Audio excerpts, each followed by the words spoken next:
Ahí está. Muy buenos días, señoras y señores. Agradezco en nombre del Centro de Estudios Democráticos de América Latina su presencia en esta actividad que se enmarca en la iniciativa de los seminarios en línea, donde abordamos temas relacionados con los nuevos retos y nuevas dimensiones de la democracia hacia un nuevo contrato social. Hoy estamos realizando la actividad número 54 de este ciclo. Le solicitamos, por favor, cumplir con las siguientes recomendaciones. Apaguemos el micrófono y el video con el fin de aprovechar de mejor manera el ancho de banda que dispone cada uno de los participantes. La sesión será grabada y compartida en el canal de YouTube como propiedad intelectual de CEDAL. La reunión iniciará y concluirá a las horas indicadas, por lo que estaremos concluyendo a las 12:30 horas. Le solicitamos pedir la palabra con el instrumento que el Zoom proporciona para ese efecto o solicitarla vía chat. Las preguntas les pedimos, por favor, que se circunscriban al tema que ha abordado el expositor. Si va a emitir un comentario, por favor, que sea corto y puntual. Cedo la palabra a Carlos Rivera, presidente de CEDAL. Adelante, Carlos. Gracias, Guido. Gracias. Muy buenos días a todas y a todos ustedes. Una satisfacción grande, como todos los sábados, el poder encontrarnos para analizar temas de interés, de relevancia.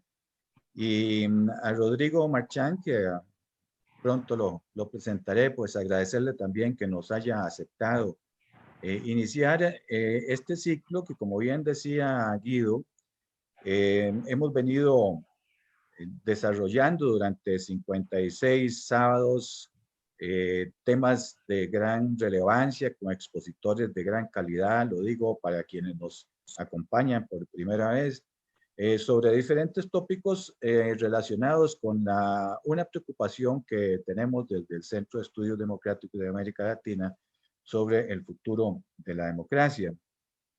Y este ciclo de las 4 exposiciones próximas que mencionaba bien Guido, lo estamos haciendo sobre política internacional, sobre política exterior, con distinguidos participantes que vamos a tener conocedores de ese tema. Hoy nos acompaña Rodrigo. Rodrigo Marchán es consultor en gobernanza de datos y comunicación social. Él es chileno, se encuentra en Chile en este momento. Estudió comunicación social en la Universidad de Viña del Mar, Chile, y es máster en consultoría aplicada en gobernanza de Lancaster University de Inglaterra. Rodrigo se ha desempeñado como director de la memoria política de la Biblioteca del Congreso Nacional de Chile. Asimismo, fue director de comunicaciones de la Intendencia de Valparaíso y ha desarrollado una serie de textos, comentarios sobre los temas que a continuación nos va a desarrollar. Rodrigo, muchas gracias y con gran gusto te cedemos la palabra. Muchísimas gracias. Para mí realmente es un honor estar hoy con ustedes porque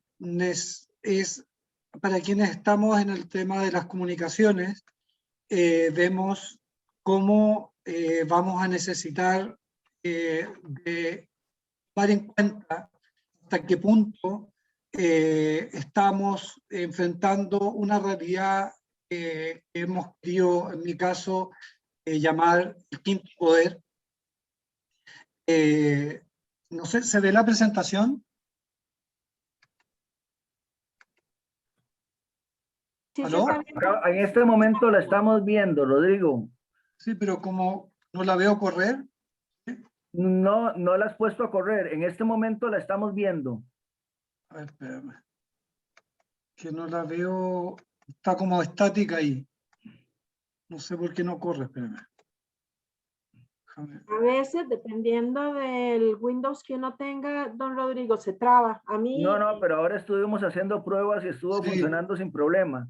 Sin problema. Espérame, déjame moverlo acá. No, ahí se frena. A ver, vamos a ver qué sucede aquí. Porque me interesa compartirles la presentación. Ok, ahí está. Dale con los cursores para adelante y para atrás. Sí, lo que pasa es que no avanzan. solo con esta que no es la tercera o cuarta. Ok, ciérralo de nuevo si quieres y lo vuelves a abrir, Rodrigo. ¿Cierro todo? Cierra, no, todo no, cierra la presentación. Ya, O sea, deja de compartir pantalla. espérame. ¿Ya? Cierra la presentación La presentación la cierro. Espérame. y la vuelves a abrir con el PowerPoint. Sí. Y vuelves a compartirla a ver cómo nos va. A ver cómo, espérame. Ahí la estoy. Vamos a ver si me obedece. Ahí parece que sí. Y vamos a entrar a la presentación nuevamente. Ujú. Espérame, acá estoy. Cosas que pasan ahí. No. No. A ver, ¿cómo? ¿Y dónde la encuentro ahora? Aquí está, la tienes aquí en el escritorio. Anda a tu escritorio. Sí. En el escritorio, espérame. Sé que estoy en el escritorio, pero no la... No, dale, con solo que le des doble clic a donde dice comunicación política y... Sí, pero yo la cerré. Es que la cerré, ¿eh? Entonces tengo que volver a entrar al escritorio. No. A ver, vuelve a tu escritorio. Eso estoy buscándolo ahora. Espérame. Que no quiero cerrar la Cierra presentación. ahí. Ok, anda Ahí. aquí donde está la presentación en el escritorio. ¿La ves? Haz el Sí, cursor acá aquí. está. Ok, Ahí dale está. doble clic ahí. Ahí está. Ok, Ya. listo, dale presentar ahí. Ok, a ver. Ahora, espérame. ¿Y ahí la tienen o no? Sí. Ya. Ahí Ahí la está. Ahora tenemos, sí. ya, adelante. Ahora sí, ahora sí. Ahora sí. Ya. Tenemos la presentación ahí a la vista. Espérame. Esto es lo que quería yo partir con la introducción. Voy a apurarme ahora por los minutos perdidos. Les pido disculpas, pero son cosas tecnológicas. Me interesa abordar el tema de la comunicación política y el poder, principalmente desde el quinto poder. Nosotros conocíamos estas tecnologías, pero teníamos solamente el conocimiento que la comunicación política se mueve o se movía en el ámbito de los medios comunicacionales tradicionales, a los que muchas veces se les conoció como el cuarto poder. Pero hoy la política, los procesos políticos como las nuevas constituciones, el nuevo pacto social, se ve enfrentado a un quinto poder, que es el que produce el Internet. Y aquí, entonces, es bueno hacer la reflexión, y es a lo que yo agradezco que ustedes como Centro de Estudios para la Democracia tomen en cuenta la reflexión de cómo se está hoy día influyendo la política, los procesos políticos, la relación con los ciudadanos, la relación con el mercado, a partir de la no existencia de una gobernanza de datos clara y conveniente para la democracia, y cómo la gobernanza democrática no consigue el equilibrio que se espera que consiga si es que tomamos en cuenta la definición de gobernanza. Por eso era esta pequeña introducción, porque si nosotros caemos en cuenta que gobernanza democrática es la forma de gobierno, o la definición, es la forma de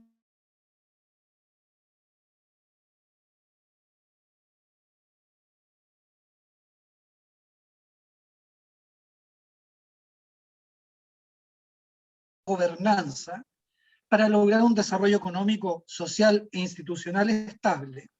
La gobernanza de datos, entonces, podríamos entenderla como el proceso de gestión de la disponibilidad de datos, de la usabilidad, cómo se usan esos datos, de la integridad de estos datos y de la seguridad de la información de los sistemas que utilizan empresas, gobierno, en los cuales hay que basar normas, políticas de control, porque estamos afectando a la sociedad. Dicho esto, voy a hacer lectura de un pequeño párrafo que me envía un muy buen amigo desde el London School of Economics, para introducirnos desde un punto anterior a toda esta modernidad. Les paso a leer. Una de las piezas filosóficas más importantes de la historia, en una explicación metafórica de Platón, es llamada la alegoría de la caverna, en que se describe cómo un grupo de esclavos encadenados al fondo de una cueva son capaces de interpretar la realidad solo a través de las sombras que ven de rebote en las oscuras murallas de su entorno. La alegoría retrata a la perfección lo que hoy ocurre en las redes sociales por estos días, pues como en la caverna, Twitter, Facebook, Instagram y otras plataformas del estilo son lugares perfectos para interpretar y reproducir ideas a partir de percepciones previamente distorsionadas. El problema es que no es un proceso inocuo, suele producir conflictos artificiales y conclusiones espurias que ensucian la realidad, crispando ánimos, polarizando a personas que normalmente son templadas y racionales. En Chile, nada de esto es nuevo, pues hace rato que las redes sociales se han transformado en cámaras de resonancia dominadas por minorías organizadas. Quizás el ejemplo más claro de aquello se dé en el ámbito de la política, en que constantemente se busca instalar escenarios ficticios que solo sirven para distorsionar la realidad. Lo peor es que nadie está haciendo nada y es poco lo que se puede hacer si no hay voluntad política. Continúo. Visto desde esta realidad, desde la distorsión, nosotros vemos cómo el mundo de la sociedad, de la política, de la gobernanza, del mercado, se ve distorsionado y entramos en lo que podemos llamar un estado de ánimo. Y el estado de ánimo empieza a construirse a partir de un lenguaje que se toma, se viraliza y se reproduce con esta intención de generar un estado de ánimo muchas de las veces para generar un estado de ánimo negativo. Entonces, ¿qué es lo que se exacerba en este lenguaje digital? Las rupturas del modelo democrático, la corrupción, los fallos, ciertos diálogos nuevos, se reproducen a escalas que nunca habíamos visto, por lo menos en medios tradicionales, y se produce una saturación, llegando a que la gente se indigne. Hay una construcción discursiva que se viraliza para lograr que la gente se indigne. En esta construcción lo que se busca es la visibilidad, visibilizar procesos de la política, procesos del mercado, procesos de la sociedad. ¿En qué ámbito o en qué escenario? En las llamadas redes sociales, que es el mundo digital, ¿ya? Hasta provocar una infointoxicación en el electorado o en la ciudadanía, y se produce lo que conocemos como estallido social. En estas tres imágenes que ustedes ven acá, se puede de alguna manera visualmente ya entender cómo del año 1998, donde se escribe este manifiesto llamado ATTAC, que lo que buscaba era tan simple como poner en cuestionamiento algo que el director de Le Monde Diplomatique, Ignacio Ramonet, llama entender nuevamente o desarmar los mercados, deconstruir los mercados, mirar quiénes están a cargo del poder en el mercado, hacer como el mapa del poder económico. Pero esto empieza a reproducirse también de otra manera. Empieza a cuestionarse las entidades políticas que aprueban el mercado, la democracia como una entidad que favorece las desigualdades, y empieza a construirse un lenguaje que lleva a generar grupos antisistémicos que de 1998, de cuando sale este manifiesto, a realidades como las que vive Chile el año 18 de octubre de 2019 con el estallido social, es tan simple como ver que estamos presenciando en una década que todo lo que nosotros conocíamos como electorado hoy se mueve como si fueran unos fans que persiguen cierto tipo de información en las redes que les permita reconocerse en ellas. Y aquí me quiero detener. ¿Cómo se construye una realidad no lo quiero poner antipolítica, pero sí una realidad virtual que puede exacerbar los ánimos y llevar a instalar totalitarismos y una realidad que hoy día nosotros estamos constatando en Chile, que es la aparición de los movimientos de izquierda radicalizados, que son los que se están tomando hoy día los espacios de poder en, primero, la política, en la sociedad que les cree y los sigue como fanáticos, y en el sistema ya de mercado. También voy a citar un ejemplo que es bastante preocupante. El primer reconocimiento de esta estrategia digital que beneficia, como digo, a los usuarios o a la gente que sabe utilizar y manejarse en estos medios, ocurre en nuestro caso en Valparaíso el 12 de abril de 2014, donde producto de un incendio en la parte alta de Valparaíso, los voy a introducir un poco. Valparaíso es una zona geográfica de Chile donde está nuestro principal puerto, donde quien les habla nació. Yo vivo a 7 kilómetros de ahí, en un balneario llamado Viña del Mar, pero este lugar es emblemático por la historia donde converge no solo el puerto, sino que toda nuestra inmigración, nuestro primer desarrollo civilizador, es un símbolo. Sin embargo, el 12 de abril de 2014 se produce un gran incendio de origen desconocido. Se hizo una investigación que se hablaba que un pájaro había chocado contra unos cables de tendido eléctrico y se inicia una gran conmoción que lleva a esta triste estadística de 1090 hectáreas quemadas, 15 muertos, 10 heridos graves, 120 casas quemadas.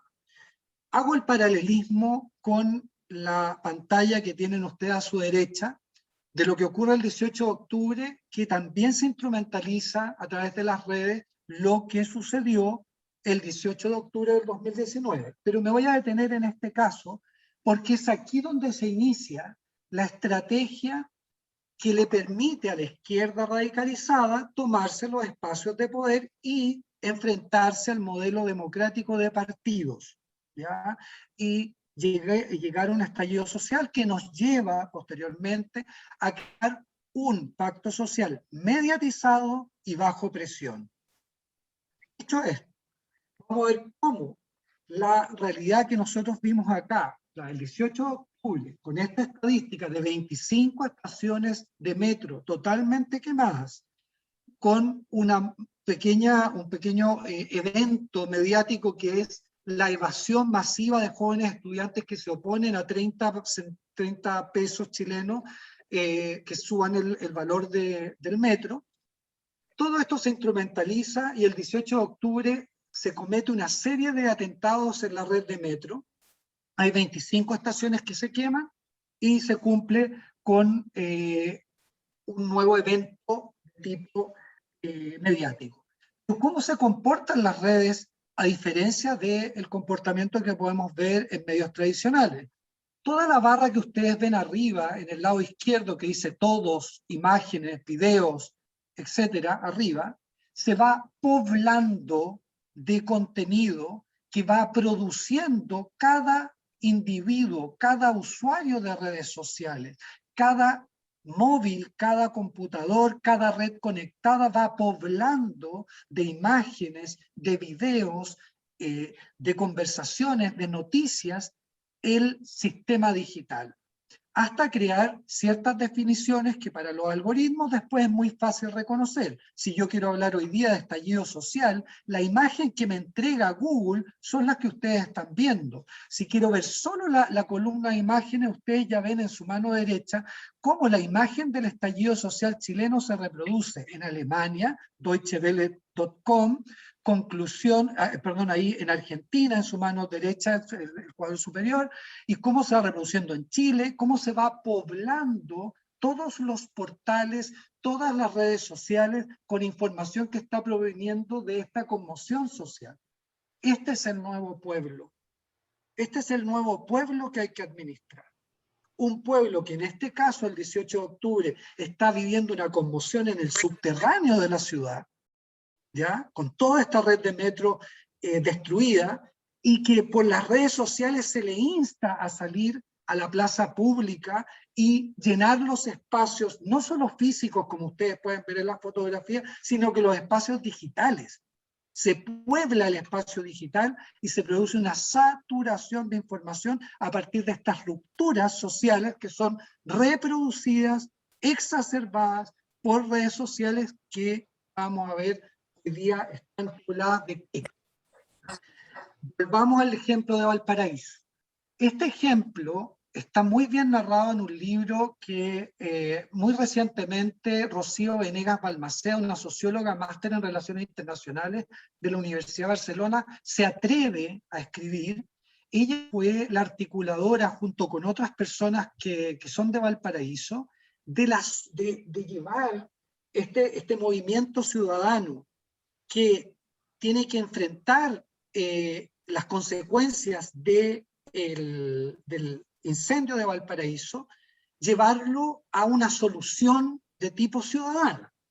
Pero previo a este evento que ustedes vieron, que es una conmoción social, ya la intelectualidad de Valparaíso, estamos hablando de una zona patrimonial, de los 2.500 sitios patrimoniales que hay en el mundo, Valparaíso es uno, se empieza a hablar de un concepto muy sofisticado que se llama puerto para los ciudadanos. Se crean documentales, se crean conversatorios, existe una serie de personas que van emergiendo como líderes de esta nueva conversación ciudadana en las redes y en algunos medios de comunicación que se atreven a escribir algo acerca de estos nuevos conceptos.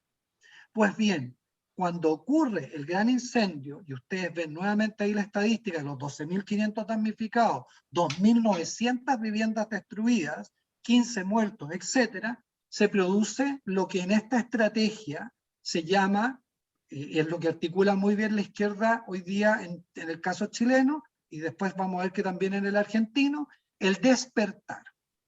Se produce lo que ellos llaman la confluencia, ¿ya? Y comienza a articularse el movimiento social para generar una elaboración programática y una campaña para poder manifestar una solución frente al problema. O sea, estamos hablando que entre el 2012 al 2014, en 2 años de recoger información de los problemas ciudadanos, se produce un despertar con la conmoción y llegamos a la elaboración programática que les lleva solamente 1 año, 2015 al 2016, y viene acá la articulación ya total, que es el enfrentamiento entre el movimiento ciudadano y la política. Y acá el movimiento ciudadano plantea o le plantean que lo que tiene que pedir es una alcaldía ciudadana, un nuevo pacto social, y se produce lo que hoy día se conoce como el modelo de colonización. Esto no es nuevo, colonización partidaria. Yo también colonizo las redes sociales. Acá a su mano izquierda ustedes ven el lenguaje o la construcción de odio que se puede rescatar de la colonización que va del 2012 a el 2016, que es cuando se produce la instalación de este gobierno ciudadano, o de esta necesidad de un gobierno más ciudadano, perdón, en Valparaíso. En la izquierda de su pantalla ustedes ven cómo ya se pueden recoger dentro de esta construcción de odio un enemigo, ya hay un lenguaje que se ha venido reproduciendo. Si hacemos análisis crítico del discurso, como lo plantea o lo planteaba ya en los 90 Theo van Dijk, que es un especialista en análisis crítico del discurso, él en Europa se dedicó a la búsqueda de la reproducción del racismo. Yo me he dedicado a la búsqueda de la reproducción de la antidemocracia y del antipartidismo, ¿ya? Y de los totalitarismos. Entonces acá empezamos a ver cómo se empieza a manifestar un lenguaje de odio hacia la clase política. Se habla de casta política, de oligarquía política, de buscar de la vieja política. En el centro ustedes ven también que se cuestiona la forma de mirar la política, los periodos de la política. Se habla de la época de los ricos, de los oligarcas, se empieza a cuestionar también el modelo histórico. Y por último, también, cuando yo digo a cuestionar, es que la gente empieza a adquirir ese lenguaje, sin haber leído nada de historia. Solamente yo puedo hacer un mote de algo, puedo referirme a algo, ponerle un tag, que se dice en inglés, a algo, que después esto se reproduce en los medios electrónicos. ¿De qué manera? El algoritmo toma todos los tags que están en tendencia, lo que está arriba, de lo que se está hablando, las conversaciones, y esto hace que el robot empiece a reproducirlo en las redes sociales, en la barra de imágenes, en la barra de noticias, y se empieza a viralizar. Vemos al final que también se cuestionan las medidas de orden público. Se hizo mal la reconstrucción de Valparaíso, no dio el ancho la política para solucionar los problemas ciudadanos, tenemos un mal gobierno, un desgobierno, etcétera, etcétera, etcétera. Pero ¿qué sucede? ¿Dónde está la traición al movimiento ciudadano? En este caso, también tenemos que considerar lo que dicen hoy día los estudiosos de los movimientos ciudadanos. El señor Castells, que a ustedes les sonará, que es un gran estudioso de Berkeley, un catalán, él dice: acostumbrémonos a los movimientos sociales porque los estallidos van a ocurrir mientras tengamos esta realidad electrónica que está asusando a estas fuerzas. El problema es que la izquierda en Chile logró instrumentalizarlo a su favor. Entonces, ¿qué ocurrió con la alcaldía ciudadana? Como el programa que se elaboró es presentado por la izquierda, y estos movimientos sociales no están tan atomizados ni cohesionados como para decir tenemos un programa, aceptan este programa con pequeñas modificaciones hechas a viva voz en estos cabildeos que se hacen, y finalmente cuando llega el momento de presentar un líder, es el Frente Amplio, que es una escisión del Partido Comunista o de la izquierda más radicalizada, presentan un candidato y este es el candidato que termina siendo el alcalde. Y el movimiento ciudadano queda afuera de la alcaldía, ninguno ocupa un puesto dentro de la alcaldía. Esta como traición y esta división hasta el día de hoy está provocando un problema en Valparaíso. Ahora vamos a ver qué problema está ocurriendo con el pacto social a partir de la crisis social estructurada, ustedes están viendo una estructura ahí, del 18, el 19, el 20, el 21, y vamos a seguirla. ¿Por qué yo hablo de una crisis estructurada? Voy a cambiar los lentes porque en este caso aquí ya se empieza a notar la edad. Acá tenemos que ustedes ven qué contenidos fueron tendencia día a día. ¿Ya? Piñera aparece ahí como declarando el estado de emergencia el día 18, vemos como las redes van siguiendo a Piñera todo el rato, al presidente, el metro cierra todas sus estaciones, hay una represión de carabineros, esto se empieza a poblar todo el sistema informático con estas informaciones, se registran barricadas, el cuadro que ustedes ven abajo son detenciones en grupos de 20 personas, ya cada uno de esos simbolitos, heridos, se van acumulando la cantidad de traumas oculares, muerte, hay una estadística que se puede recoger a través del Big Data, que el Big Data no es otra cosa que buscar información con el tag del momento. Piñera, ¿qué me entrega? ¿Qué información entrega Piñera colegado a su nombre? Las detenciones, los heridos, los traumas, la muerte, la construcción del sentido. ¿Vale? En el día 19 vemos misma situación, el 20, y así seguimos. Este cuadro ustedes lo van a tener a disposición, pero pueden recorrer nuestra crisis social desde el momento del propio 18 de octubre que yo les narraba, donde hay una conmoción social en el subterráneo de la principal capital de Chile, y en las plazas públicas y prácticamente en varias ciudades grandes del país. Y se empiezan a acumular heridos y se empieza a exacerbar la visualización de la represión. Yo quiero aclarar con esto, yo no estoy diciendo que no ocurrió, yo no estoy diciendo eso, yo estoy mostrando cómo se comportaron las redes frente a esta información no modulada, información que entró de lleno al sistema y infointoxicó a la sociedad hasta lograr que la sociedad estallara. Eso es un mal gobierno para cualquier partido, para cualquier tipo de organización y cualquier gobernante. Lo que yo quiero que entiendan que esto sirve también para hacer gobierno y para poder llegar a tomarse un gobierno de manera totalitaria.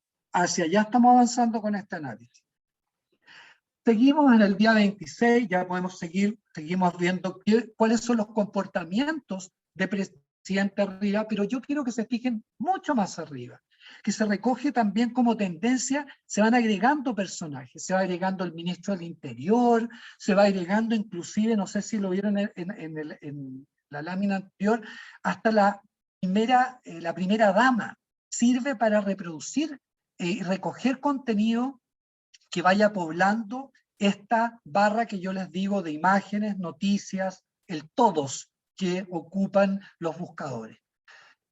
Todo va haciendo trending topic en Twitter, en Instagram, en todas las plataformas, hasta que llegamos a lo que voy yo a denominar los hitos electorales, que es, a partir de la presión social, obtener una respuesta inmediata, bajo emergencia, bajo presión, sin realmente una reflexión hacia dónde quiere ir el país, sino que cómo enfrentamos esta conmoción nos lleva un 15 de noviembre de 2019 a lo que se llamó el Acuerdo por la Paz Social.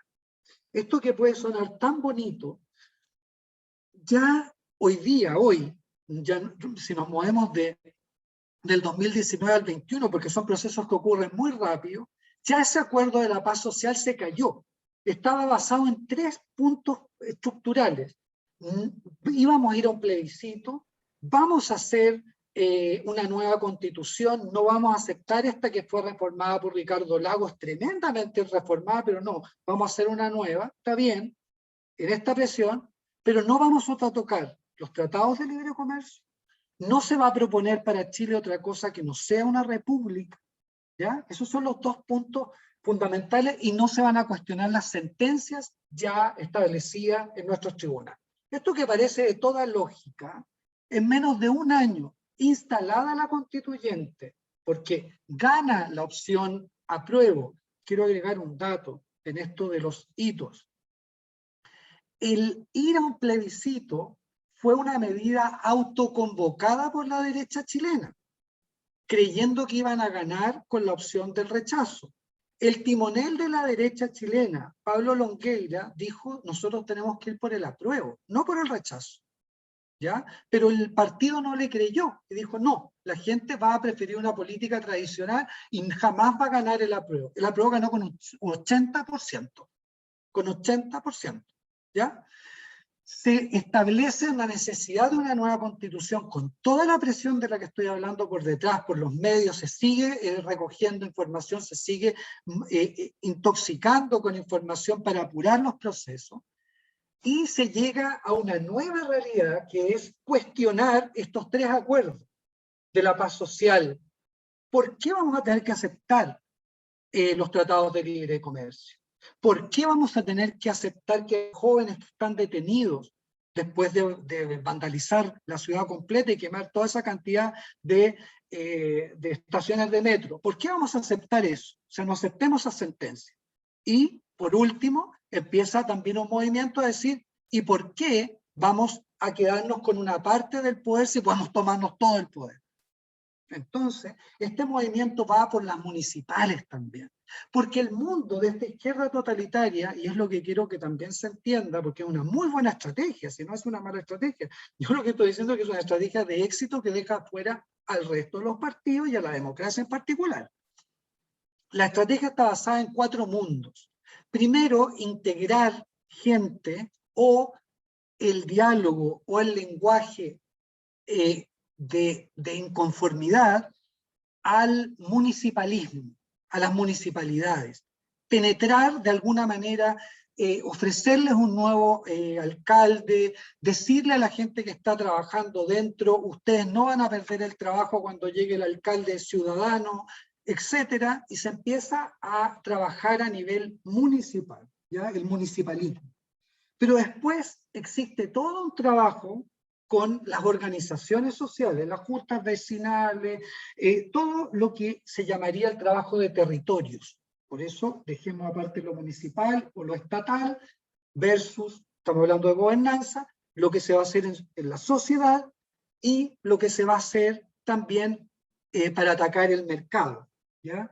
Y acá en esta estrategia se utiliza al pueblo indígena para enfrentarlo al mercado de las madereras, enfrentarlo al mercado del turismo que ocupa zonas que son o fueron indígenas. Los indígenas en Chile están protegidos hace mucho rato por la Corporación Nacional de Desarrollo Indígena. Cuando ellos solicitan que se le compre tierras a alguien que es latifundista, la CONADI va y compra, ¿eh? No es que esto no se haga, pero como el lenguaje que se les introduce a ellos es: ustedes han sido abusados, ustedes se están aprovechando de ustedes, ustedes son los originarios y ellos son los no originarios, y la izquierda empieza a jugar con estos conceptos, se crea una estructura específica para el mundo indígena.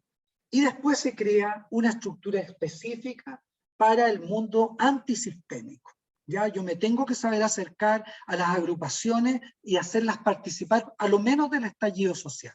Y aquí el problema es que la instrumentalización va dirigida a los jóvenes. Fueron ellos los más perjudicados en esta historia, tanto por las políticas que no se hicieron en el gobierno liberal que hemos tenido, o en la constitución liberal que hemos tenido, para decirlo claramente, porque tanto nuestra centroizquierda y la derecha chilena en 30 años adhirieron a la constitución neoliberal, a la chilena, porque esta no es una constitución neoliberal que haya sido practicada ni siquiera en Estados Unidos. Nosotros no tenemos un sistema bancario que vaya a ir al rescate del empresario todo el tiempo, o que estemos emitiendo deuda todo el tiempo. Nosotros tenemos un sistema de bancos que manejaban las platas de pensiones entre 15 grupos económicos que cayeron por la usura y un montón de críticas, por corrupción y por un personaje, y estamos hablando de ruptura política, de cómo llegamos a este momento,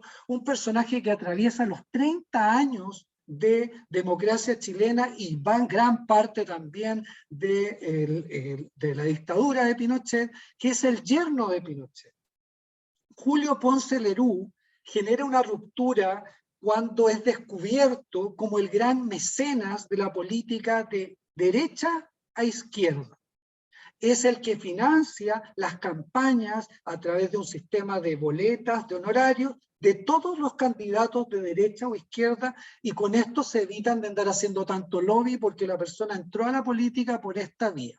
Don Julio puso la plata. Cuando cae don Julio, mediáticamente hablando, porque sigue haciendo negocios con Chile, es el dueño del litio, ya no es yerno hace mucho tiempo de la hija de Pinochet, por eso llega a la política, él vive en Austria feliz, pero como es dueño del litio, es dueño de las grandes madereras, y es una persona que representa como nuestra aristocracia, hace caer a todo el sistema que lo siguió, y cae, y aquí se nota arriba, en la convención constituyente, cuando este discurso se reproduce, el que les acabo de dar, el gran derrotado es la derecha, y en celeste ustedes pueden ver que de los escaños, para hacer la nueva constitución, que se determinó que fuera paritaria, y con 155 miembros, la derecha solo tiene 37 cupos de los 155, y el gran ganador es el movimiento Fuera de Pactos, con otro lenguaje, mucho más digital, mucho más conciliador con las demandas sociales, 48 escaños. Y la centro-izquierda, nuestra socialdemocracia, 28. Es el gran derrotado. ¿Eh? Y aparecen en el ruedo 25 escaños que les corresponden a lo que se llama la lista del pueblo, que es lo que yo les llamaba a todos estos grupos que fueron articulados con esta estrategia de armarles programas, armarles una salida a lo que se llamó la lista del pueblo, que son profesores, son médicos, son todas las agrupaciones que buscan un liderazgo y están representadas en esta constituyente. Y el sector que yo les dije que se toma aparte, que es el mundo indígena, que se le entregan 17 cupos. Quiero que también ustedes ahí después puedan ver los antecedentes de cómo trató de articular la política este acuerdo, ahí están los partidos que participan, pero finalmente aquí llegamos a que toda esta conmoción todo este lenguaje que yo estoy ocupando y todo esto que no nos hemos querido dar cuenta, ocurre a partir de algo que tenemos que saber administrar, que es el capitalismo de datos. ¿Cómo se hizo la campaña de Donald Trump? Donald Trump tuvo la suerte de comprar las bases de datos de Cambridge Analytics.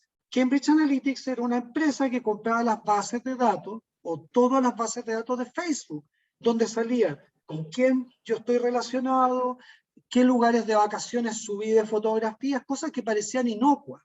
Cuando esa información es comprada por Cambridge Analytics, Facebook no sabía, según lo que declararon ante el Parlamento de Estados Unidos, ante el Congreso, no sabían que Cambridge Analytics lo distribuía en el mercado. Estamos hablando de gobernanza, mercado, sociedad, Estado, el equilibrio. Se iba este capitalismo de datos al mercado y se vendía para todo tipo de marcas, para todo tipo de campañas políticas, para todo tipo de sociedades, fueran estas terroristas o no, ¿ya? El mejor ejemplo es, por ejemplo, si uno empieza a seguir el capitalismo de datos que permitió identificar la gente antisistémica en Alemania, y eso el movimiento ISIS lo capitalizó mandando la información a los chicos muy jóvenes, porque estamos hablando que el nuevo votante es el que está afectado por esto, es el que define hoy día la democracia, empiezan a capturar la atención, y hubo gente que sin saber, los padres viajaban incluso a la guerra y después mandaban unos help, porque estoy metido en Siria en medio de un bombardeo y los padres ni sabían. Entonces, ¿a qué voy? Eso es lo que le corresponde a la política, haberse dado cuenta, ¿no? Pero en la gobernanza de datos de la empresa privada, ellos van a la ventaja por años luz, no solo porque son los generadores de los servidores, son los generadores de los lugares de acopio de información, son los generadores de software espías, son los generadores de todo lo que hoy día moviliza. Y aquí ustedes pueden ver a su derecha que lo que falta al otro lado es gente, no desde las telecomunicaciones o no solo de un área específica como se podría llamar la defensa, sino que desde la política, mirando gobernar este mundo al cual llegamos un poco tarde, pero no tan tarde como para no poder hacer algo por él.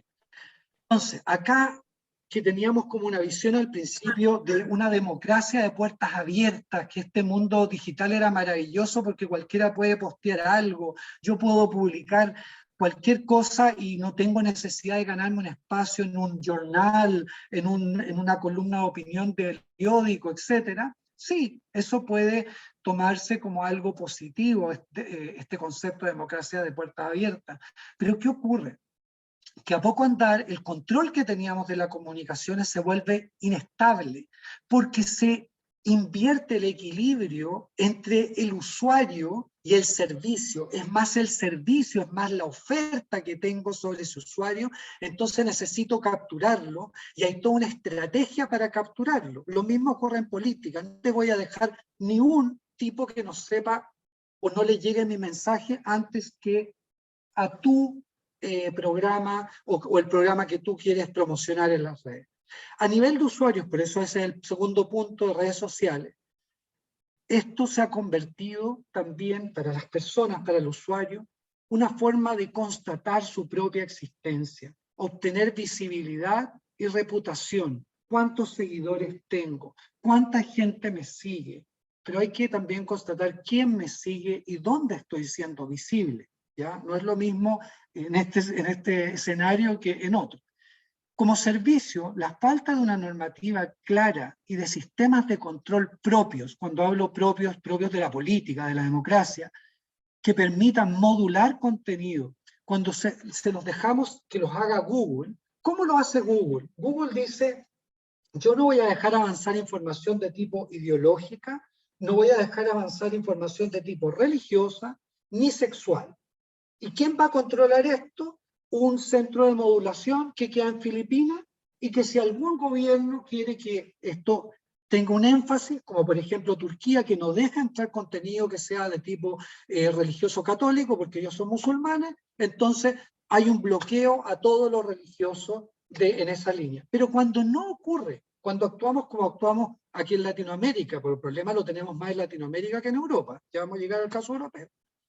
Cuando llegamos a lo nuestro, acá el contenido ideológico se mueve libremente, el religioso cayó en todos lados, la religión o la participación religiosa debido a cómo se mostraron los escándalos de pedofilia, por lo menos en Chile, hizo caer al grupo de los legionarios de Cristo, hizo caer al Opus Dei, hizo caer a muchos del mundo religioso, y en lo sexual también vemos cómo hoy día hay grandes sectas que se metieron en el mundo de la música. O sea, la pornografía derivó en el trap y generaron todo el mundo de la música detrás. O sea, estamos hablando de mercado, estamos hablando de Estado y seguimos hablando de sociedad.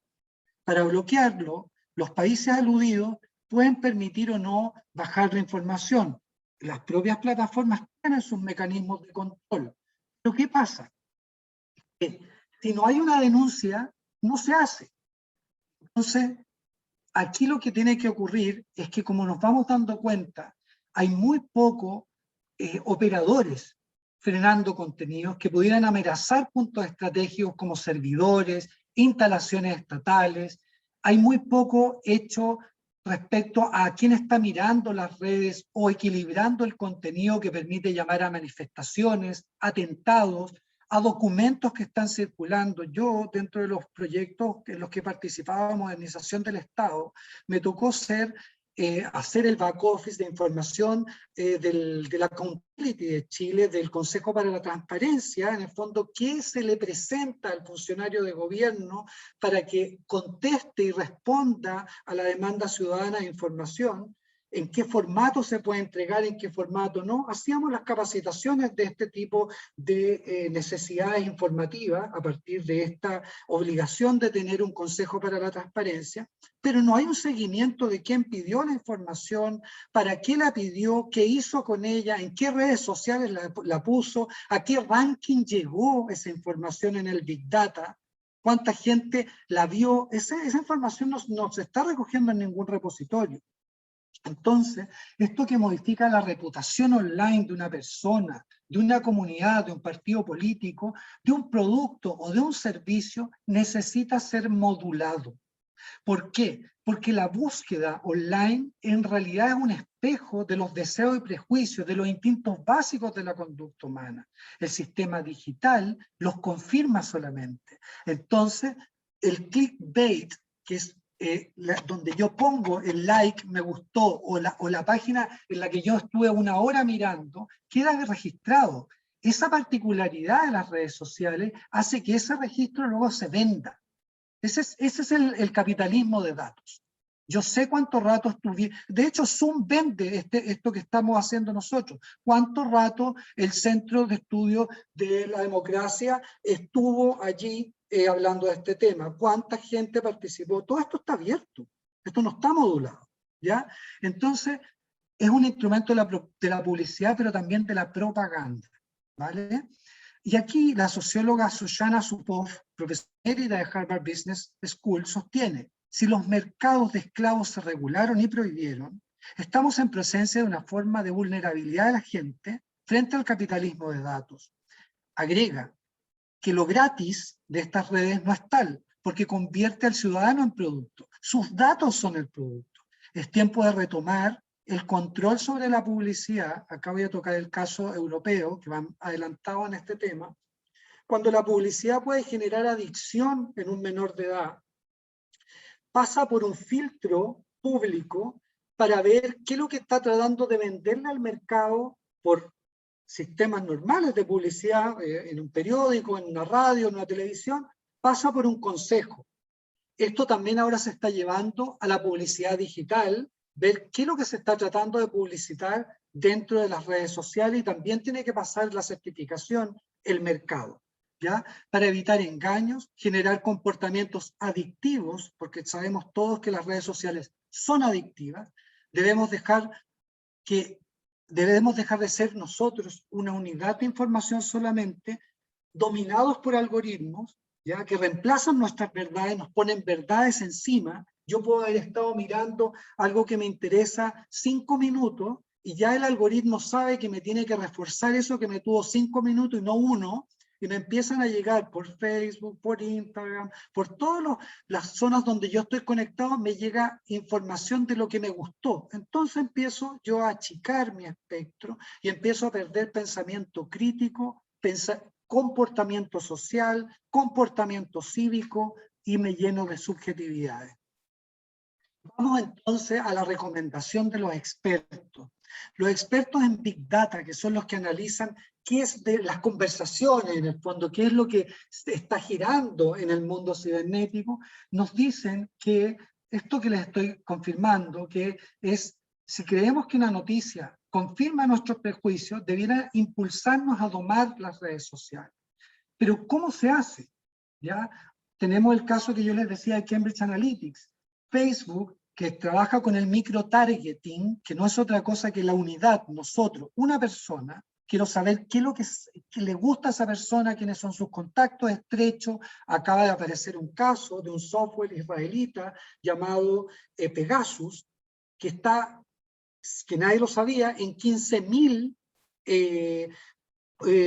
celulares y computadores, espiando a altos perfiles políticos y a periodistas a través de la cámara de televisión y de los micrófonos de nuestros celulares. Eso, para poder modularlo, para poder frenarlo, simplemente para que ese software participe del mercado, participe de la sociedad, darle gobernanza de datos, tenemos que llegar a transparentar de qué va, de qué se tratan sus algoritmos. Me tiene que explicar a mí a quién va a afectar, dónde se van a guardar estos algoritmos, quiénes son las personas que están siendo monitoreadas. Esto es lo que hay que modular. ¿Por qué? Porque está en juego, y ahora vamos a entrar a la parte institucional, a lo que le corresponde a la democracia, la libertad de expresión por un lado, pero también el derecho a la comunicación como un anhelo constitucional que debe estar garantizado, porque estamos hablando de pacto social, pero un pacto social que no sea bajo presión, o si queremos instalar un nuevo pacto social a la no chilena, quieren hacerlo de una buena manera, que es lo que entiendo se quiere hacer en varios países para actualizar los pactos sociales que han gobernado estas otras naciones. Hay que tomar en cuenta esto primero para instalar el pacto social, instalar digitalmente las personas o líderes que van a generar datos, que van a generar información, ¿ya? Hay que darle una gobernanza. ¿Por qué? Porque ideológicamente hablando, la mirada liberal busca equiparar siempre el libre mercado con la libre expresión. No te metas con mi diario, no te metas con mi radio, y esto, perfecto, ya se han llegado a algunos consensos, esto está claro. Sin embargo, en el mundo digital el espectro radioeléctrico es público, es concesionado a privado, quienes rápidamente comienzan a concentrar la oferta multimedial de redes de telecomunicaciones. Ya se las dejan, se las apropian. Yo puedo inscribir 10, 15 sitios, puedo tener nickname para diferentes cosas, puedo registrar marcas, empiezo a poblar. Vuelta al concepto de pueblo, ampliemos el concepto de pueblo. Incluso se agregan personas fuera de nuestras fronteras al pueblo digital. Ya lo vimos. No somos solo la gente de Latinoamérica, también están conversando con nosotros a través de este pueblo digital, gente que viene desde otras partes. Entonces los grupos radicalizados se trasladan a estas plataformas de libre acceso donde consiguen viralizar contenidos, comprar datos, afectar inclusive la ciberseguridad generando ataques, ¿ya? Ataques a plataformas de gobierno, a marcas, a personas. Esto hoy día se ha tratado de modular, pero como le digo, los que llevan la vanguardia de alguna manera en Europa, la Unión Europea, tratando de hacer algún tipo de restricciones impositivas, porque tampoco pagaban muchas de estas plataformas impuestos en los lugares donde se aplican, y conociendo el algoritmo. Muéstrame de qué se trata, cómo afecta esto mi ciberseguridad, mi sociedad, mi gobernanza, etc. Se requiere entonces una legislación para gobernanza al capitalismo de datos, dando un marco regulatorio a la actividad privada asociada, además de la expresión de los llamados también medios comunitarios, dar acceso. Si están atrasados, darle acceso, pero no que el acceso se lo den grupos radicalizados, que es lo que está pasando con nuestros indígenas. Hoy día la presidenta que gana la elección de ser presidenta de la Constituyente de Chile es una indígena.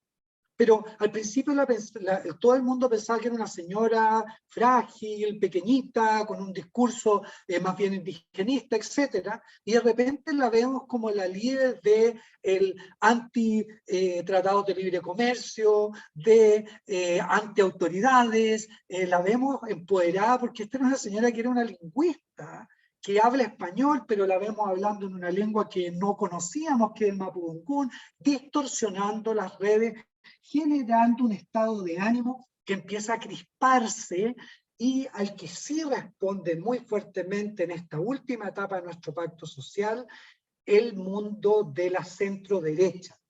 Ya en la última primaria que tuvimos para la presidencial que se juega a final de año, la centro-derecha logró instalar ciertos personajes que van a competir muy fuertemente con el candidato de la izquierda más radicalizada. ¿Pero por qué? ¿Cómo lo hizo? Atacando a una persona que vino a interpretar un rol en el escenario político, en el escenario digital. Y hoy día, si ustedes ven el Big Data de la presidenta de nuestra constituyente, es una de las personas más odiadas en nuestro trending topic chileno. Entonces, ojo cómo van modulándose estos grupos, tanto arriba para dar gobernanza al capitalismo de datos, de dónde van sacando nuevas bases de datos para hacer llegar esta información que va infectando al Estado, porque la constituyente si se cae,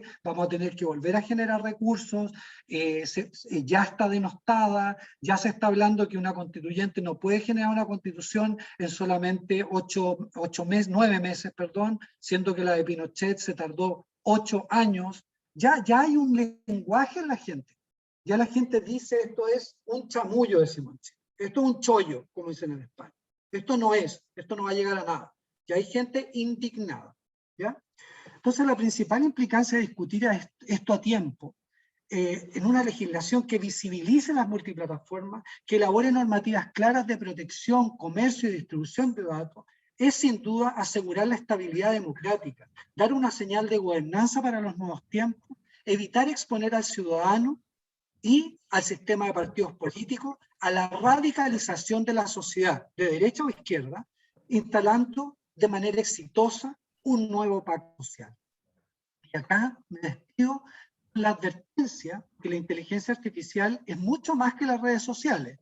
Hoy día usted cuando abre su heladera, ya esa heladera viene con un sistema que permite registrar cuántas veces está abierta, cuántas veces ustedes la llenan, desde el supermercado. Esos datos están siendo recogidos. En India, que era el gran repositorio del registro de iris de las personas, fue hackeado ese centro repositorio y se robaron la fotografía de los ojos de miles de personas que sin saberlo tenían su foto de su cédula de identidad o de su pasaporte allí. Y ustedes dicen, bueno, ¿para qué le sirve a alguien? ¿Para qué le sirve? Para crear otro pasaporte con unos ojos que sí puedan pasar por un control de un aeropuerto, entrar a una ciudad y hacer un atentado. De eso supuestamente se preocupa la ciberseguridad militar. Pero, ¿y si esa persona hoy día viene acá a influir políticamente en un país y no sabemos ni siquiera que estuvo acá? Yo quiero poner esto en contexto, y más que en contexto actual y en modernismo, también ir a la recomendación de historia. No hay ningún político que no haya leído o no haya respetado estas pequeñas frases o estas pequeñas advertencias del príncipe de Maquiavelo, que nos llama a anticiparnos. Y yo anticipo que América Latina, con centros de estudio como CEDAL, preocupados y entendiendo esta problemática, entendiendo que están en juego nuestros jóvenes, entendiendo que porque fueron los grandes perjudicados del estallido, entendiendo que está en juego la democracia, entendiendo que está en juego la paz, nos vamos a poder anticipar y vamos a poder incluso superar legislaciones que están siendo incorporadas a comunidades como la Unión Europea u otros países. Gracias, CEDAL, gracias también a FUNPAEM, a cada uno de ustedes por la invitación a visualizar esta democracia, a visualizar la gobernanza de datos, a visualizar la paz para América Latina y el Caribe, y a visualizar nuestros procesos que son necesarios de cambio, de transformación, de aumentar la socialdemocracia, de modelar este sistema neoliberal que, como les digo, no funciona para nuestra idiosincrasia, pero sí llevarlo en paz, tranquilidad y con mucha prosperidad. Porque perder recursos para un partido político, para una sociedad, perder sus jóvenes, perder recursos humanos o perder la credibilidad en las instituciones, no se recupera tan fácil como si se puebla este mundo cibernético. Muchísimas gracias y quedo abierto a todas sus preguntas. Muchísimas gracias, Rodrigo. Si puedes dejar de compartir pantalla. Perfecto. Vale. Bien, está claro y creo que durante el periodo ya año y una semana que tenemos de estar, año y 2 semanas, perdón, de estar en estas charlas, hemos visto el poder de la Internet y hemos visto también el impacto de la Internet en muchos campos.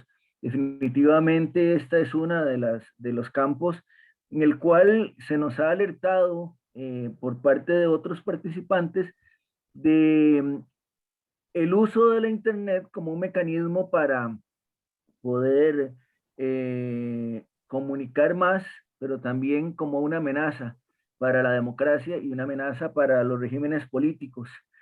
Estas reflexiones que llevamos y que hemos impulsado en CEDAL, pues justamente nos conducen a pensar en la necesidad de profundizar sobre este tema y, como bien decía Rodrigo, de tratar de evitar la enfermedad antes de tener que curarla. Rodrigo Rivera, tiene la palabra. Adelante, Rodrigo. Sí, un saludo a todos. Buenos días. Buenos días. Sí, solo quería preguntarle al expositor, ahora está de moda y se le está dando un gran impulso a lo que se llama el gobierno abierto y al tema del Estado abierto, y cómo empata eso, cómo se relaciona con las observaciones que usted nos ha hecho hoy. Me gustaría escuchar su criterio y la experiencia y el posicionamiento que esto tiene allá en Chile. Gracias. Claro. Muy buena pregunta, porque ahí se tiende a confundir justamente a la política que tiene que existir de accountability. Yo no estoy hablando de una ley mordaza, estoy hablando de entender el algoritmo, ¿ya? Para resumirlo. Pero en el caso que usted cita, yo particularmente me tocó verlo en el Consejo para la Transparencia, que fue el ejemplo que di, cómo había gente que iba al Consejo para la Transparencia y decía: yo necesito tal información del Estado, como está la ley y dice que es obligación entregarlo. El funcionario público entregaba información y muchas veces se ponía a trabajar en la información y le entregaba en el formato que quería la persona. Entonces, después se tuvo que reinterpretar todo esto y decir: no, en este formato es el que va. Y hasta ahí llegaba el intercambio de información, que lo exige la OECD, lo exige, ¿cómo se llama?, la modernidad. Si nadie está diciendo que se cierren los repositorios de información, pero hay que tener un registro de entrada, de salida y del propio repositorio mío. Yo tengo una nube para mi información que es solo mía o está abierta a otros países. ¿Quién puede hackear mi nube? Entonces, en esta reflexión de armar una mirada de pájaro sobre el gobierno, sobre el mercado, sobre la sociedad, también tenemos que concentrarnos en la política, que es mirar, de formar equipos que tengan conciencia de esto y puedan tener claridad de cómo se va a afectar con una simple información que ya está en el registro, ¿ya? Porque todo lo que yo les contaba de Ponce Lerú, no es que salió en una investigación solo periodística, eran investigaciones de la Contraloría, hay boletas que eran rechazadas, y cuando esto se viraliza a partir de información entregada por el Estado, entregada por las organizaciones como Chile Transparente, que compite desde la ONG, es una ONG que compite con la accountability propia del gobierno, o perdón, del Estado chileno, que es el Consejo para la Transparencia. Entonces hay que hacer la división de capas. Hay informaciones que son de Estado, hay informaciones que son de gobierno, pero los gobiernos se están viendo afectados por las informaciones de Estado, por las bases de datos que están dando vuelta en el mercado y también por la generación de contenido de manera intencionada. Entonces, en este mapa como un poco de paranoia que podríamos mirar, la única forma que tenemos para controlar es a través de la legislación. Tenemos que llegar a una legislación acordada donde después se pueda actuar políticamente, democráticamente, poder subirse al escenario como siempre ha ocurrido. O sea, así como hay que cuidar el escenario político cuando uno va a hacer campaña, que no haya un atentado, acá tenemos que cuidar el escenario digital, que una buena idea no se destruya o que buenos ciudadanos terminen intoxicados. Esa es un poco la respuesta que podría yo ilustrar para el señor Alejandro. ¿Sí? No, Carlos Rivera. Carlos. Sí, gracias, Guido.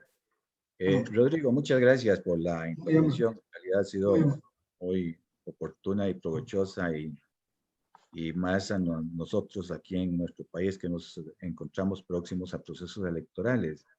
De acuerdo a los datos que nos mostraste en la composición de la Asamblea Constituyente, partiendo que la Asamblea Constituyente pareciera que fue como el resultado o una salida a las turbulencia que tenía Chile en un momento determinado.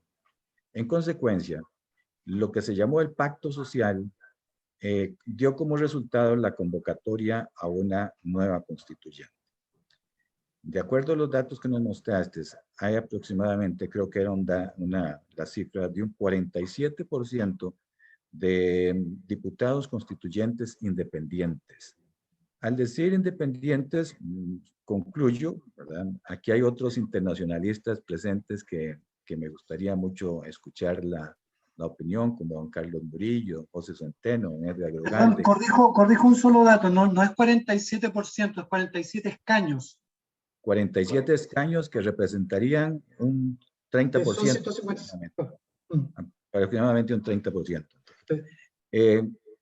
En un sistema de partidos políticos como el que nosotros tenemos, el resultado de la elección de esos independientes, ¿cómo fue que se dio?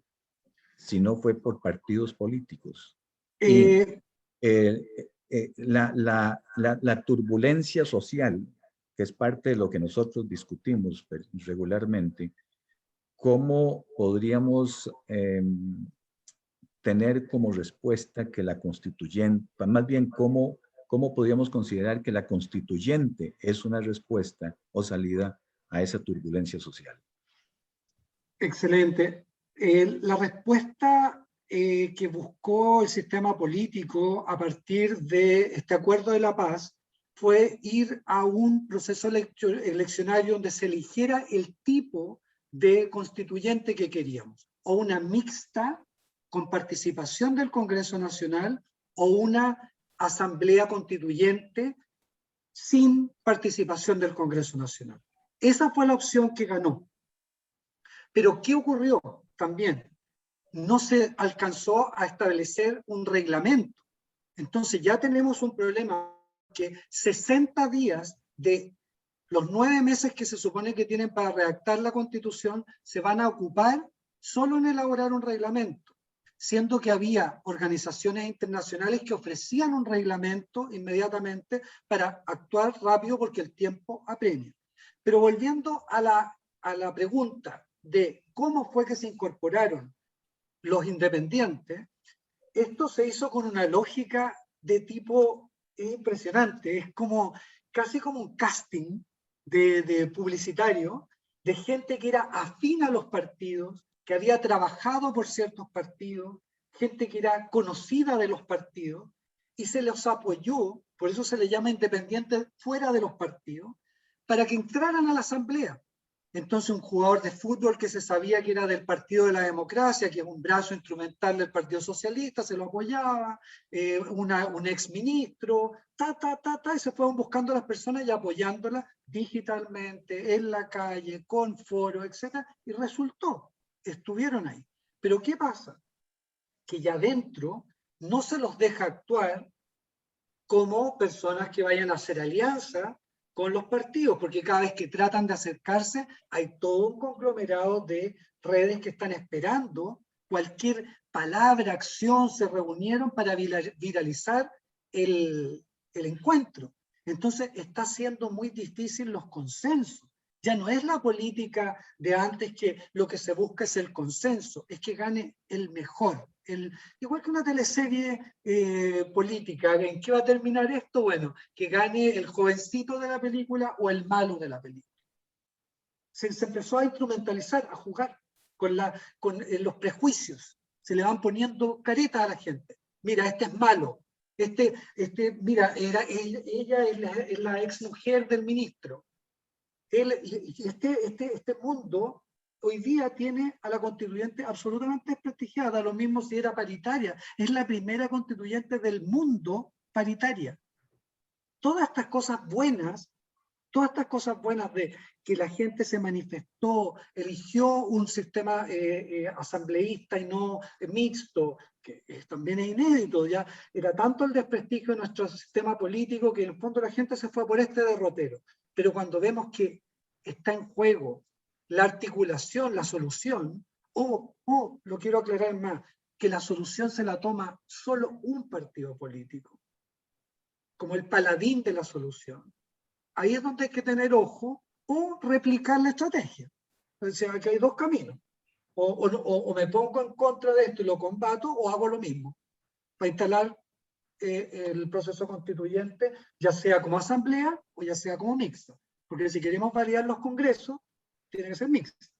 Si no queremos, o si queremos que solo lo haga el Congreso, los planes de reforma y se va avanzando, que es lo que se hizo en nuestra Constitución había sido modificada.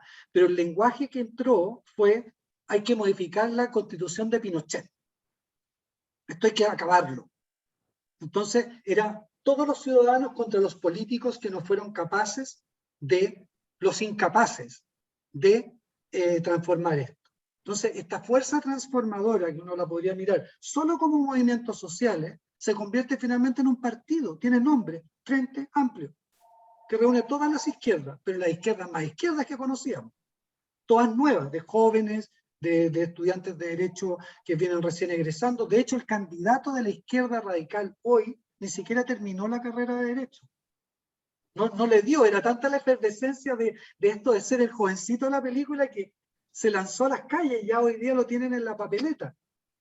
Entonces, construir sentido hoy día en el escenario político al que nos vemos enfrentados totalmente diferente a cómo se puede bombardear desde fuera. Nosotros fuimos bombardeados con información, nuestro Big Data demuestra cómo hubo corriente de sitios web, de información que entraba desde fuera, advirtiéndole a la gente, este señor estuvo aquí, este señor hizo tal cosa. Entonces, cuando se empieza a jugar con el sistema, se empieza a tensionar el sistema. Y ahí es donde uno tiene que ver cómo, viendo estas tensiones que está viviendo Sudamérica, cómo las procesa, por ejemplo, el Caribe, y cómo las procesa también las naciones que quieren entrar en estos procesos que son necesarios. Si nadie está diciendo que no se hagan las reformas, o que no se transforme Sudamérica, pero que se haga en paz y que se haga decentemente. Plantea Rodrigo una pregunta a Gustavo Elizondo. Gustavo, te doy la palabra para que la plantees a viva voz.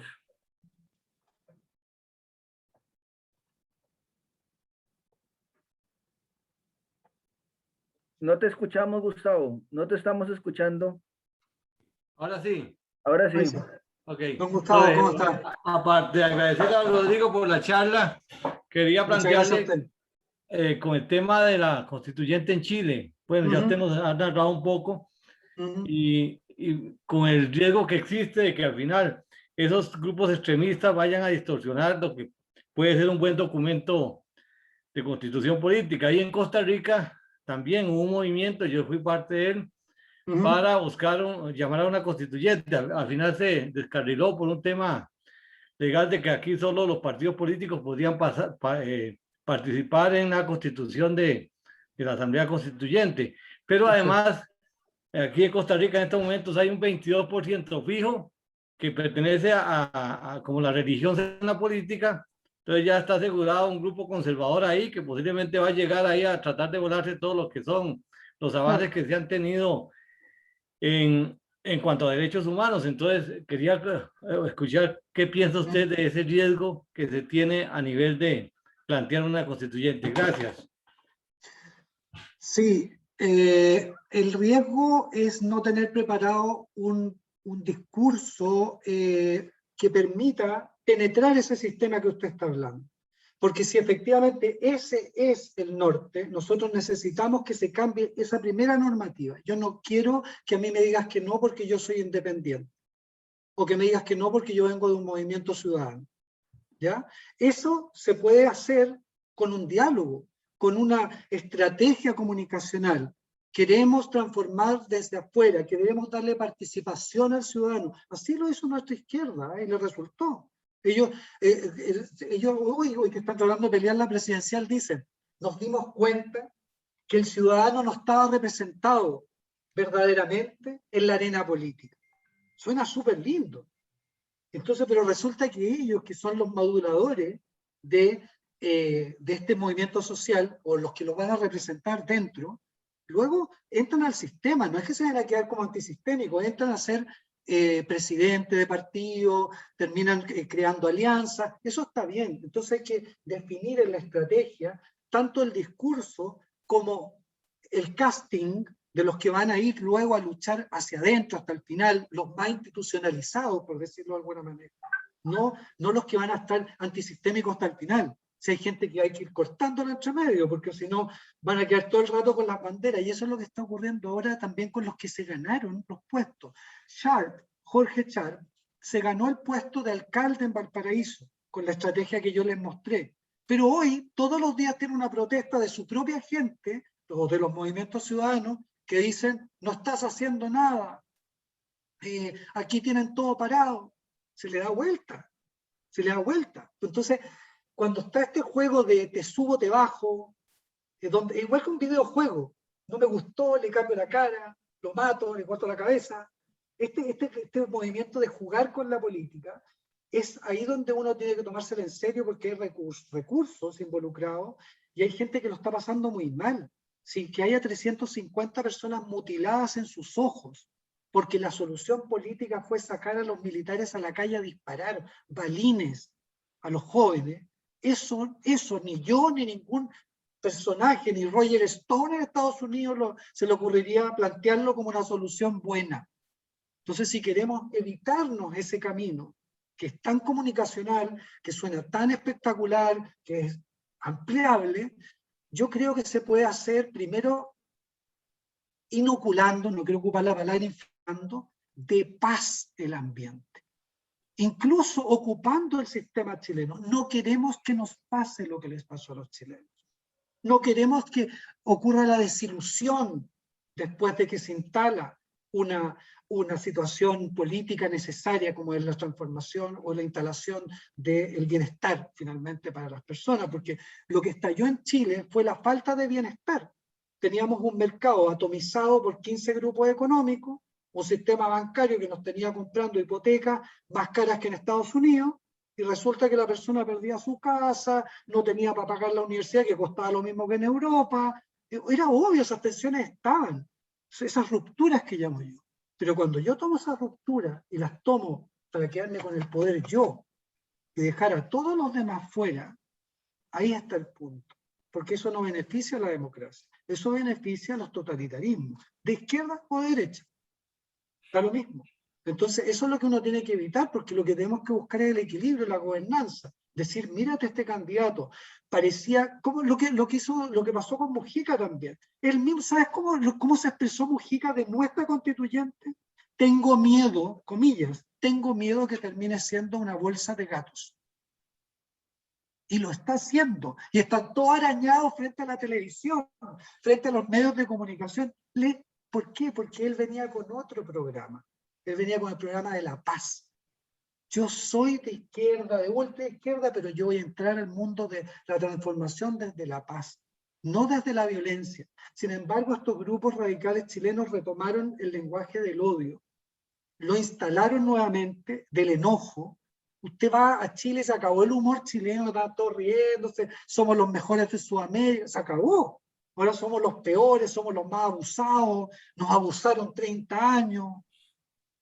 Es una situación que uno dice, ¿cómo cambiar el humor de esto? El estado de ánimo de esto. Por eso yo hablo de estado de ánimo. Tanto para la izquierda como para la derecha, uno tiene que ofrecer un estado de ánimo a este mundo nuevo. ¿Esto es una comedia o es un drama? ¿Qué es lo que me están invitando a la izquierda, por ejemplo, a ver arriba del escenario? Hoy es un drama. En Chile es un drama. Estamos yendo a cualquier camino. O sea, si el mismo Mujica está diciendo que ¿cómo se llama? Que es una bolsa de gato. Es más, la izquierda más conservadora, el Partido Comunista nuestro, presentó un candidato a la presidencia que iba como avión, lo bajaron así. Lo bajaron y ahora el candidato de la izquierda es un niño de 35 años que no terminó ni la carrera. Entonces, ojo cómo van jugando los personajes, es muy interesante, es súper interesante, pero si uno no lo toma en serio, ahí es donde la clase política en su conjunto se ve desprestigiada, para mi gusto. No sé si respondo su pregunta. Gracias por la pregunta. Gracias primero por la pregunta. Gracias, Rodrigo. Clara Lieberman, muy puntual, por favor, adelante. Gracias. Rodrigo Marchand, te agradezco mucho. Un análisis fantástico. Fantástico. Hace tiempo no escucho un análisis tan bien hecho. ¿Verdad? Me incrementó mi manera de hablar porque no siempre tengo deseos de hacerlo, pero tú sí. Mira, dime, ¿cómo está el analfabetismo allá en Chile? No, nosotros tenemos una cuota muy alta de personas alfabetizadas. Lo que no tenemos, ¿sabes lo que no teníamos? Alfabetización digital.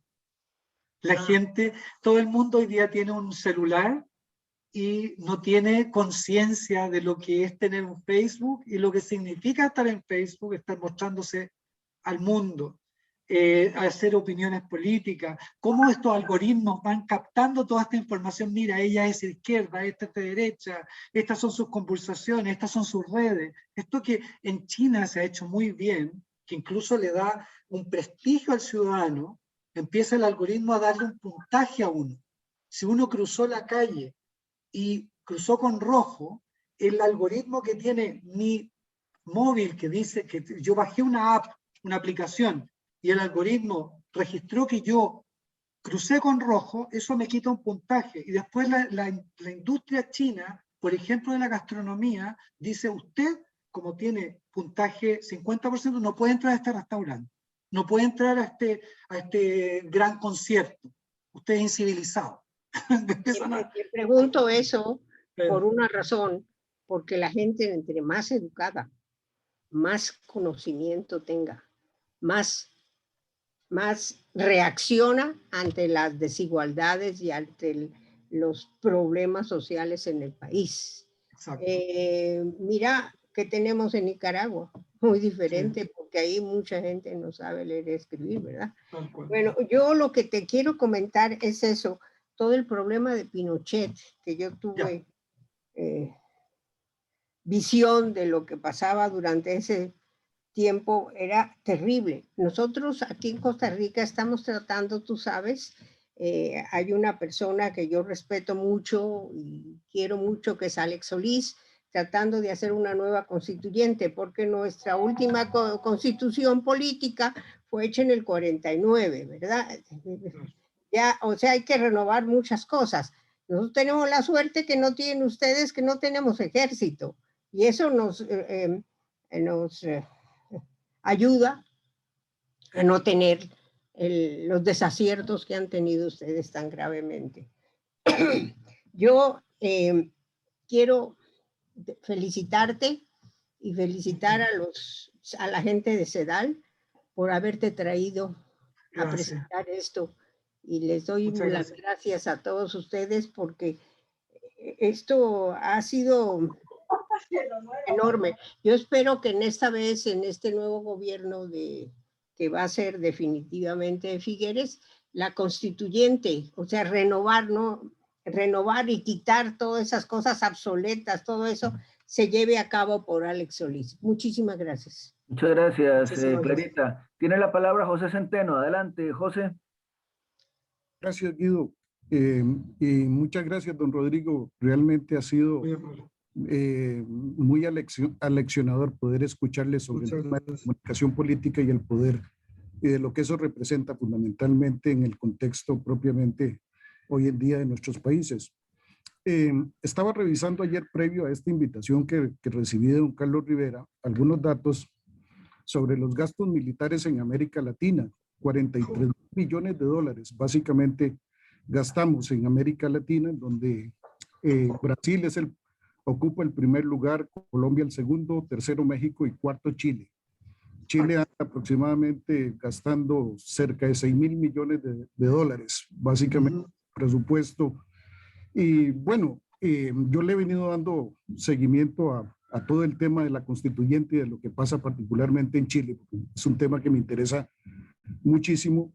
Y lo que le quería preguntar es si efectivamente en esta nueva constituyente que se plantea en Chile, básicamente existe una oportunidad para reflexionar acerca del papel del ejército chileno, y si ven un espacio político necesario para pensar en una reforma sustancial, básicamente sobre el papel del ejército.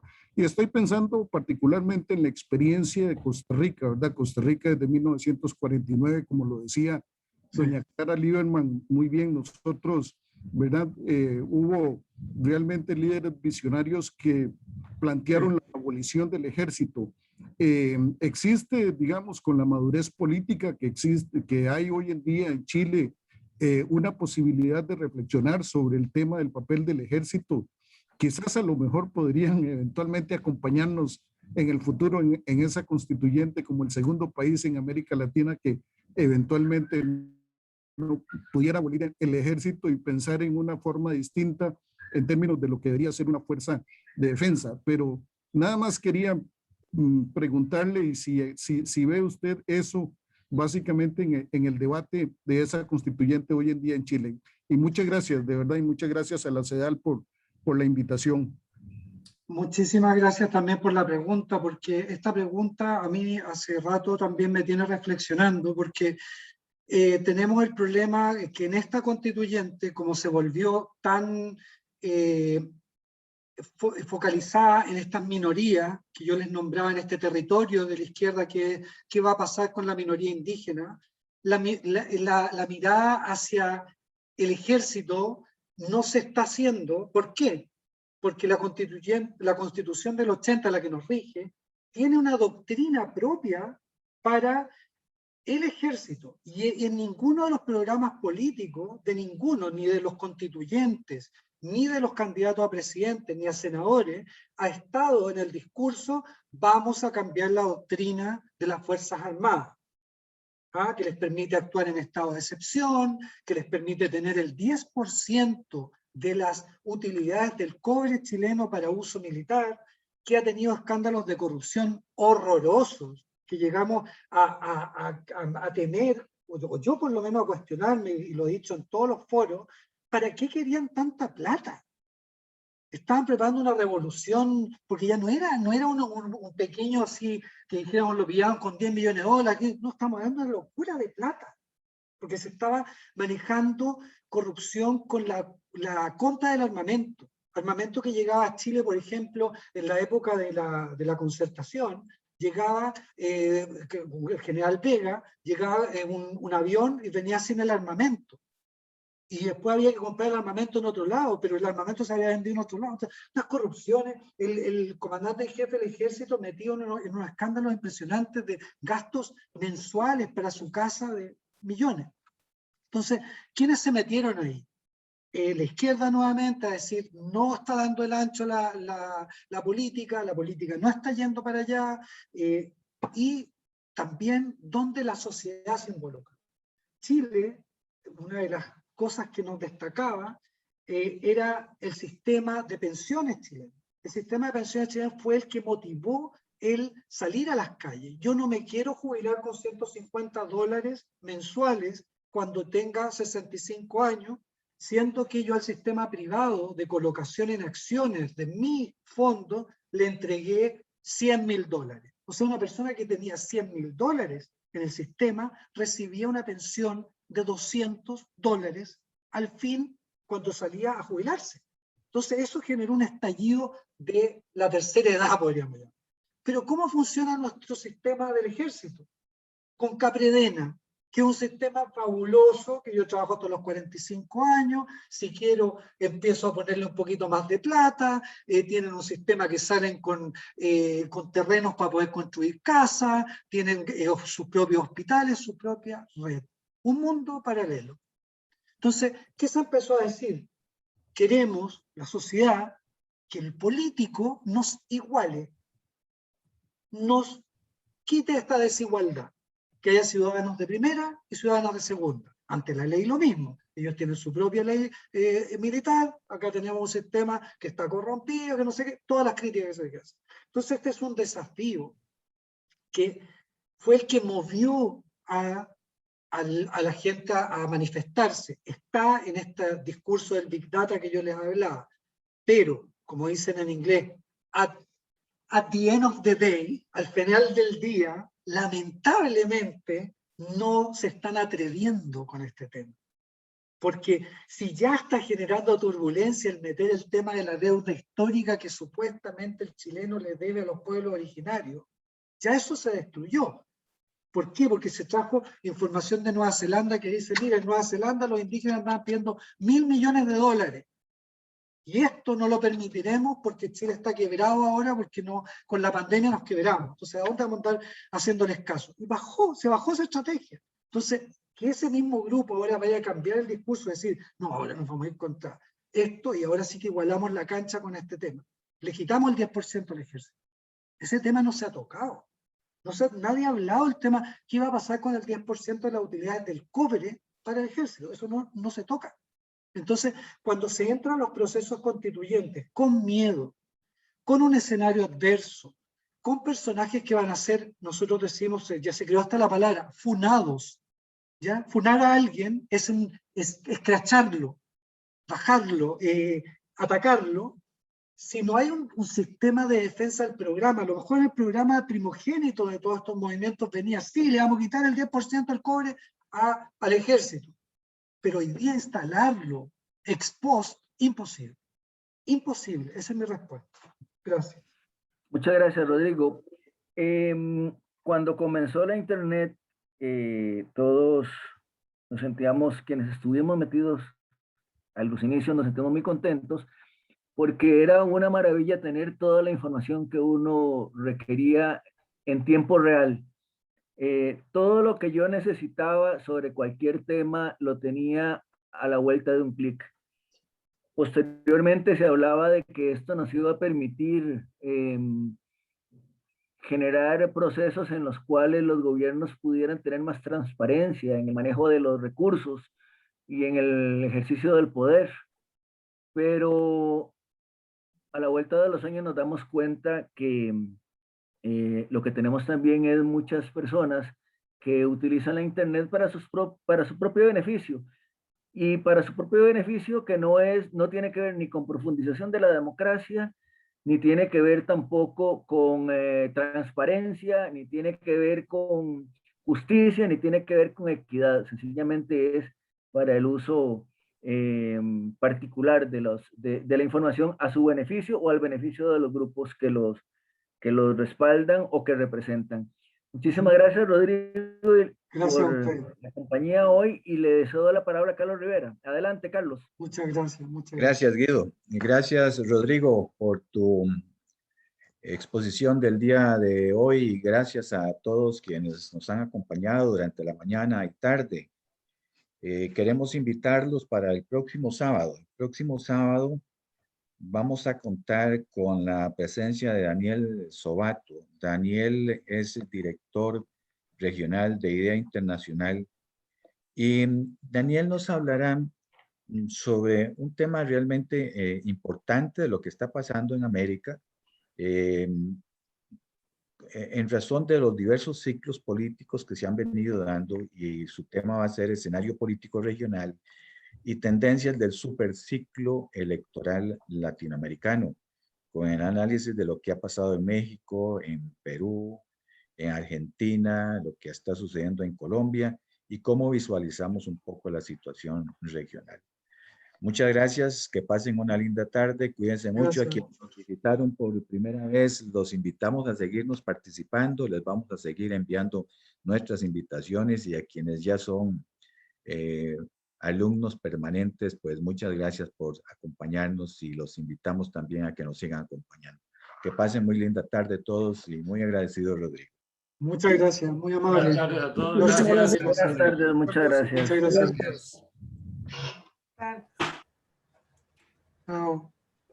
Que tengan un buen fin de semana. Igualmente. Muchas gracias. Buen fin de semana. Gracias. Chao. Chao. Gracias, Rodrigo. Nos vemos.